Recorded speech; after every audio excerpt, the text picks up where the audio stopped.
എന്തെല്ലാം ദുഷ്പ്രചരണങ്ങളാണ് ഉണ്ടായത്. ആ വടകരയിൽ തോൽക്കുമെന്നായപ്പോൾ അവസാനത്തെ ആഴ്ച വൈകാരികമായ പ്രകടനം നടത്തി കൊണ്ടുവന്ന നുണബോംബ് പൊട്ടിപ്പോയി, ചീറ്റിപ്പോയി നുണബോംബ്. അവസാനം വടകരയിലെ ഇടതുമുന്നണി സ്ഥാനാർത്ഥി തന്നെ പറഞ്ഞു അങ്ങനെ ഒരു വീഡിയോ ഇല്ല. എന്നിട്ട് ഇന്ന് ഗോവിന്ദൻ വീണ്ടും പറയാണ് അങ്ങനെ ഒരു വീഡിയോ ഉണ്ടെന്ന് പറയാണ്, ഇപ്പോഴും പറയാണ് അങ്ങനെ ഒരു വീഡിയോ ഉണ്ടെന്ന്. സ്ഥാനാർത്ഥി പറഞ്ഞു അങ്ങനെ ഒരു വീഡിയോ ഇല്ല. പാർട്ടി സംസ്ഥാന സെക്രട്ടറി പറഞ്ഞു വീഡിയോ ഉണ്ട്, അത് പ്രചരിപ്പിച്ചത് പ്രതിപക്ഷ നേതാവും ഷാഫി പറമ്പിലും കൂടിയാണ് എന്ന് പറഞ്ഞിരിക്കുകയാണ്. അത് ഞങ്ങൾ നിയമപരമായ നടപടി സ്വീകരിക്കും ഗോവിന്ദനെതിരായി. ഗോവിന്ദൻ പിന്നെ എന്തും പറയാൻ മടിയില്ലാത്ത ഒരാളാണ്, വാ തുറന്നാൽ എന്തു വേണമെങ്കിലും പറയുന്ന ഒരാളാണ്. അങ്ങനെ ഒരു ഞങ്ങൾ ചോദിച്ചല്ലോ, ഞാനാണ് ആദ്യം പറഞ്ഞത് ഇങ്ങനെ ഒരു വീഡിയോ ഉണ്ടെങ്കിൽ അത് ചെയ്തത് ഒരു UDF-കാരനാണെങ്കിൽ അയാൾക്കെതിരായി ശക്തമായ നടപടി സ്വീകരിക്കുമെന്ന് എൻ്റെ ഗ്യാരണ്ടിയാന്ന് പറഞ്ഞു. പക്ഷെ ആ വീഡിയോ നമ്മളാരും കണ്ടിട്ടില്ല, വീഡിയോ നിങ്ങളാരും കണ്ടിട്ടില്ല, മാധ്യമപ്രവർത്തകർ. ഞാൻ പോലീസിൽ വിളിച്ച് അന്വേഷിച്ചു, പോലീസ് കണ്ടിട്ടില്ല വീഡിയോ. അപ്പോൾ വീഡിയോ എവിടെ? അപ്പോൾ ഇപ്പോൾ പറഞ്ഞു വീഡിയോ ഇല്ല. അപ്പോൾ സ്ഥാനാർത്ഥി പറഞ്ഞു അത് പോസ്റ്ററാണെന്ന് പറഞ്ഞു.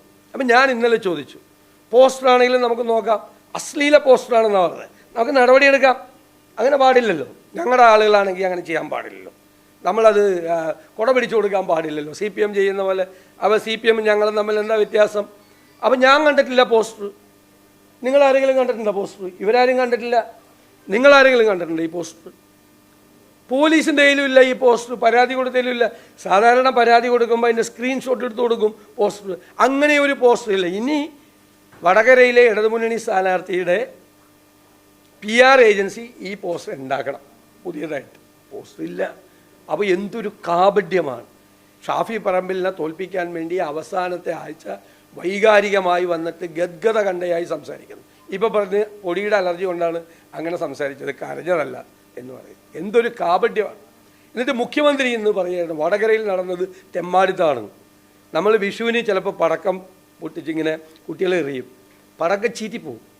ആ ചീറ്റിപ്പോയ പടക്കം എടുത്തുകൊണ്ട് ഒരു കുട്ടി നിൽക്കുന്ന പോലെയാണ് ഇന്ന് പിണറായി വിജയൻ ചീറ്റിപ്പോയ വടകരയിലെ പടക്കം എടുത്തുകൊണ്ട് നിൽക്കുന്നത്.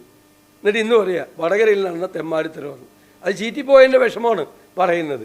ഇവരൊക്കെ എന്തു വൃത്തികേടും പ്രചരിപ്പിക്കാനും പറയാനും മടിയില്ലാത്തവരായി കേരളത്തിലെ CPM മാറിയിരിക്കും. ഇനിയിപ്പോൾ എന്തിനാ ഇപ്പോൾ രാഹുൽ ഗാന്ധിക്കെതിരായിട്ട് ഇന്ത്യയിലെ ഏറ്റവും മോശമായ പ്രചരണം നടത്തിയതും ഏറ്റവും മോശമായ വാക്കുകൾ പറഞ്ഞതും CPM ആണ്. CPM-ന് ഏറ്റവും ബെസ്റ്റ് ഈ ഇന്ത്യ മുന്നണിയേക്കാൾ ഏറ്റവും നല്ലത് NDA ആണ്, ഏറ്റവും ബെസ്റ്റ്. അപ്പോൾ BJP സ്ഥാനാർത്ഥികൾ അഡ്ജസ്റ്റ് ചെയ്ത് തിരഞ്ഞെടുപ്പിന് മുമ്പ് പറഞ്ഞാൽ മതി എവിടെയൊക്കെയാണ് BJP-യുടെ സ്ഥാനാർത്ഥികൾക്ക് പിന്തുണ കൊടുക്കുന്നത്, BJP എവിടെയൊക്കെയാണ് CPM സ്ഥാനാർത്ഥികൾക്ക് പിന്തുണ കൊടുക്കുന്നതെന്ന് പരസ്യമായിട്ട് പറഞ്ഞാൽ മതി. അതനുസരിച്ച് നമുക്കും തിരഞ്ഞെടുപ്പ് പ്രവർത്തനം നടത്താമല്ലോ. ആ ഘട്ടത്തിലേക്ക് എത്തിയിരിക്കുകയാണ്. ഇനി കാണേണ്ടത് മുരളീധരനും പിണറായി വിജയനും സുരേന്ദ്രനും ഗോവിന്ദനും ഒക്കെ കൂടി ഒരുമിച്ച് പത്രസമ്മേളനം നടത്തുന്നൊരു കാഴ്ച മാത്രമേ കേരളത്തിൽ കാണാനുള്ളൂ. ഒരേ വാചകങ്ങളാണ് ഇവർ സ്ഥിരമായിട്ട് പറഞ്ഞുകൊണ്ടിരിക്കുന്നത്. ഇവർ ഒരേപോലെയാണ് ദ്രോഹിക്കുന്നത്.